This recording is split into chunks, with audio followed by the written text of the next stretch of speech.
வணக்கம் மக்களே, ரொம்ப முறுமுறுப்பான ஸ்பைசியான நெத்திலி கருவாடு வறுவல் தாங்க. ஸோ ரொம்ப டேஸ்ட்டாக இருக்கும். அது எப்படி செய்யலாம் சொல்லிட்டு தெரிஞ்சுக்கலாம் வாங்க. ஸோ ஃபஸ்ட்டு அதுக்கு ஒரு கப் அளவுக்கு நெத்திலி கருவாடு எடுத்துக்கிட்டேன். ஸோ உங்களுக்கு எவ்வளோ தேவைப்படுதோ நீங்கள் அவ்வளோ எடுத்துக்கலாம். ஸோ எப்படி இதை சுத்தம் பண்ண சொல்லிட்டு நான் சொல்கிறேன். அதுக்கு இந்த நெத்திலி கருவாடுடைய தலைப்பகுதியை நீங்கள் கட் பண்ணிக்கலாம். அதே போல் வால் பகுதியும் கட் பண்ணிக்கலாம். ஸோ இதே போல் நம்ம ஒன்று ஒன்றா செய்ய ஆரம்பிக்கலாம். இங்கே பாருங்கள். சரி, நீங்கள் தலைப்பகுதியை எடுத்துகிட்டு வால் பகுதி இது போல் கட் பண்ணிக்கலாம்.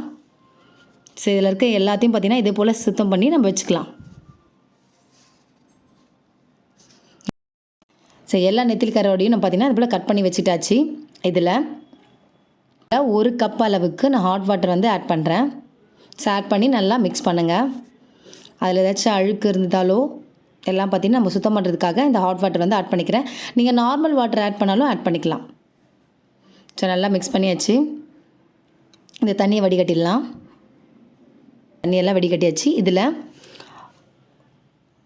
ஒரு கப் அளவுக்கு நார்மல் வாட்டர் வந்து ஆட் பண்ணிக்கலாம். ஸோ ஆட் பண்ணி ஒரு 5 மினிட்ஸ் போல் நல்லா அது ஊறட்டும். ஸோ 5 மினிட்ஸ் ஆகிடுச்சு. இங்கே பாருங்கள், அந்த தண்ணியெல்லாம் நம்ம சுத்தம் பண்ணிடலாம். சுத்தம் பண்ணிவிட்டு ஒரு 2 தடவை பார்த்திங்கன்னா தண்ணீர் ஊற்றி நம்ம நெத்திலி கருவாடை சுத்தம் பண்ணி வச்சிடலாம். ஸோ ஒரு பிளேட் எடுத்துக்கலாம். அதில் 1 டேபிள் ஸ்பூன் அளவுக்கு மிளகாய்த்தூள், தனி மிளகாய்த்தூள் தான், 1/4 டேபிள் ஸ்பூன் அளவுக்கு மஞ்சள் தூள், 1/4 டேபிள் ஸ்பூன் அளவுக்கு தனியாத்தூள்,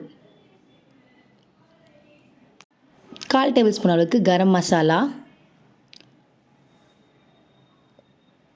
கொஞ்சம் பார்த்திங்கன்னா இஞ்சி பூண்டு விழுது, ஒரு பிஞ்ச் அளவுக்கு சால்ட். ஆல்ரெடி பார்த்திங்கன்னா கருவாட்டில் எப்போதுமே நம்ம உப்பு இருக்கும். ஸோ ரொம்பவும் அதிகமாக ஆட் பண்ணாதீங்க. கொஞ்சமாக ஒரு பிஞ்ச் அளவுக்கு மட்டும் ஆட் பண்ணிக்கலாம். ஸோ ஆட் பண்ணி இதில் நம்ம ஆல்ரெடி சுத்தம் பண்ணி வச்சுருக்கேன் அந்த நெத்திலி கருவாடையும் வந்து ஆட் பண்ணி நல்லா மிக்ஸ் பண்ணிக்கலாம். ஸோ இது போல் நல்லா மிக்ஸ் பண்ணுங்கள். அந்த மசாலா எல்லாமே அந்த நெத்திலியில் வந்து ஸோ அந்த நெத்திலியோடு நல்லா சேரணும். நல்லா ஃபுல்லாக நம்ம மிக்ஸ் பண்ணி வச்சிடலாம். ஒரு தவா எடுத்தாச்சு. அதில் போதுமான அளவுக்கு பார்த்திங்கன்னா எண்ணெய் வந்து ஆட் பண்ணிக்கலாம். ஒரு 3 டேபிள் ஸ்பூன் அளவுக்கு ஆயில் ஆட் பண்ணிட்டேன். ஸோ நல்லா இந்த ஆயில் சூடானதும் நம்ம மிக்ஸ் பண்ணி வச்சுருந்த நெத்திலி கருவாடை வந்து ஆட் பண்ணலாம். ஸோ அவ்வளோதாங்க. நல்லா மிக்ஸ் பண்ணுங்கள். ஒரு 3 மினிட்ஸ் பார்த்திங்கன்னா இப்படியே மிக்ஸ் பண்ணுங்கள். நல்லா அது கலர் சேஞ்ச் ஆகும். ஈஸியாக உங்களுக்கு குக் ஆகிடும். நல்லா மொறுமொறுப்பாக இருக்கும்.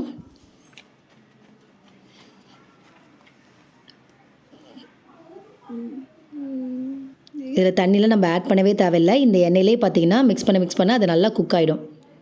சரிங்க, பாருங்கள், நல்லா கலர் சேஞ்ச் ஆகிடுச்சு. இதில்